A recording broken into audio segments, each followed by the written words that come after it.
Narinig mo na ba yung waterproof na magic lipstick? Uy be, ito yun. Sobrang akong na-amaze dito talaga. Ang simply pretty ng ating paebon.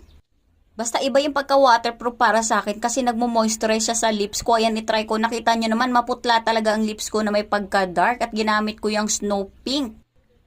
By the way guys, marami siyang shade ha. Meron akong 3 shade kaya flex natin yan.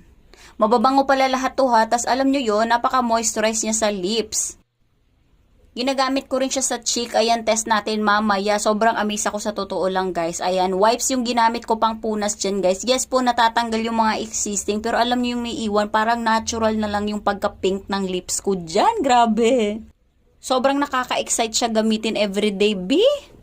Ayan, hindi pa ako nakontento. Kinusot-kusot ko pa yan. Wala, meron talaga siyang naiiwan. Yung naiiwan niya parang naging natural lang. So, kahit kumain kayo dyan ng mga oily or mga sabaw dyan, hindi yan didikit, be.